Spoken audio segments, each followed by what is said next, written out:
Hi,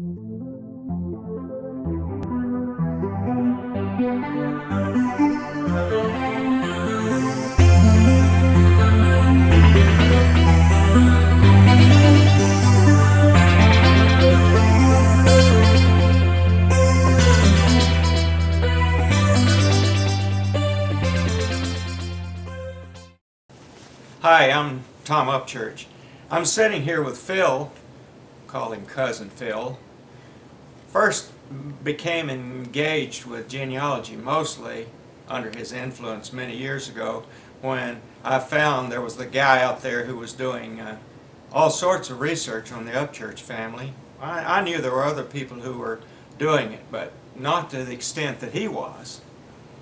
Found out this guy has spent 40 years on Upchurch Genealogy. He's a professor in plant science at a couple of major universities, but his avocation has been the Upchurch family.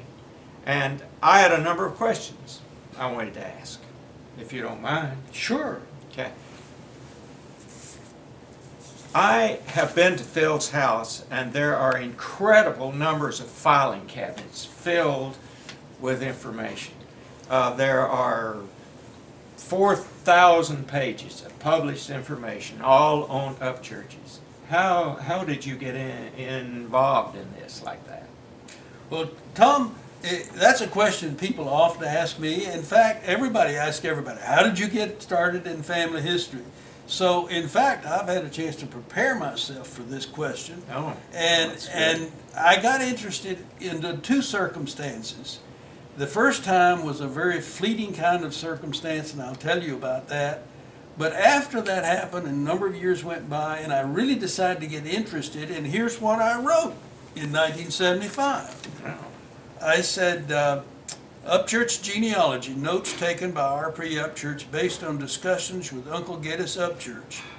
The attached sheets labeled A through F were discovered on my closet shelf on April 17, 1975. I vaguely recall seeing them from time to time, but upon searching for them over the last several years could not locate them. Well, what are these sheets? Well, these are sheets that I wrote in 1955. I still got them. You know, they're getting old with age now. But I'll tell you the circumstance under which this happened.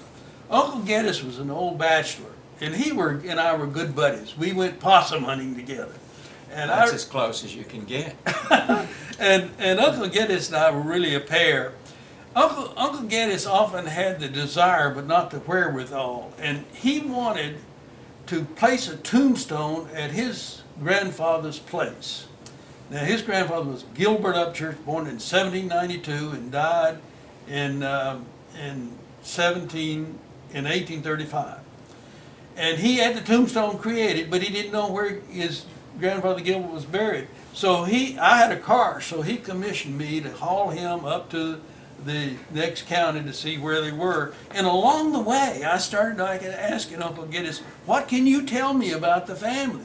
Uncle Geddes was sort of a philosopher, and he remembered all this stuff. And I wrote it down. And I later found out that a great deal of it was true, but there's one bit that wasn't true. He said these two brothers, his grandfather Nathan and my great-grandfather Nathan, and a guy named Aaron moved to a certain place. Well, it turned out it wasn't Aaron, it was Moses. So he made a little mistake. But you know, I think most people that get interested in family history, they can trace it back to somebody in their family that had an interest. And I know, Tom, you and I and our connections over the years have focused a little bit on your grandmother, Adivine, who I corresponded with for many years, and she was fantastically interested in and knowledgeable about family history. Would you say some of your interest traces back to her? I would say that it does. I think the thing that makes me more interested in the whole thing is, well, in the first place, history. Any history is fascinating, but Upchurch history kind of gives you more of a feeling about where you came from or why you're the way you are. But what fascinates me about what you do is so many people have this knowledge in their head. A few have gained a great knowledge, but they sort of die with it. And I think Alex Haley, I know the author of Roots, at one point said that when a person dies, it's like a whole library goes with them.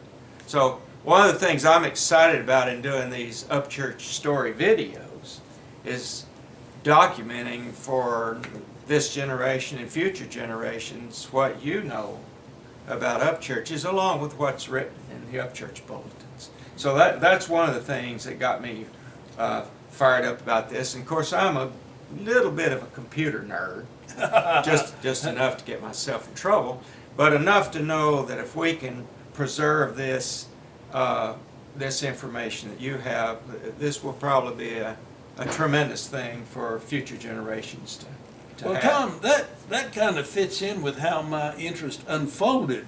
After I made this note in 1975, I began to think more seriously about what I was doing. And I think the fact that I wrote that in 1975 means I was getting into the business of family history, and I was collecting records and visiting with people. And I said to myself, now look, if I collect all this stuff, is it just going to sit in my file cabinets and come to naught? And it was explained to me by my wife on one occasion. She says, you know, if you don't figure out how to get this stuff out of here sometime, it may just go to the dumpster one day. And so I explained that to my daughter Deb, and I said, you know, your mother says that her next husband may throw this stuff out. Deb says, you know, Dad, you may not have to wait for the next husband. So what I did is I said, well, what I'm going to do is I'm going to create the Upchurch Bulletin. So by 1980, I was in the position to start writing a bulletin. And I'm now in my 33rd year writing the Upchurch Bulletin. I've written over 100 issues of this bulletin. 4,000 pages. Yes. The other thing that I would like for people to see, and maybe we can do this on another video, I would like for people just to see all these filing cabinets that you have with biographies. Yeah.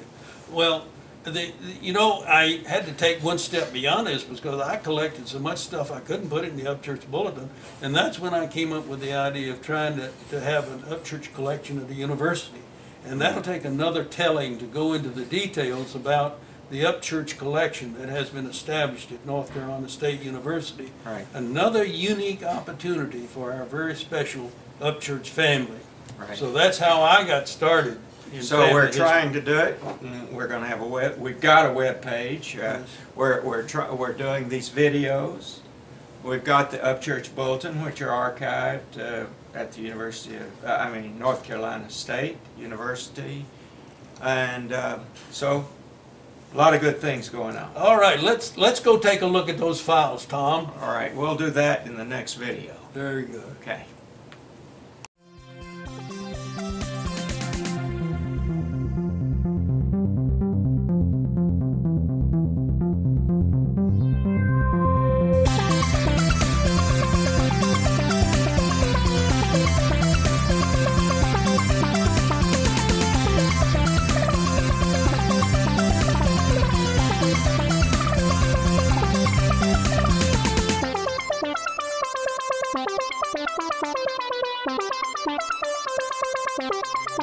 Thank you.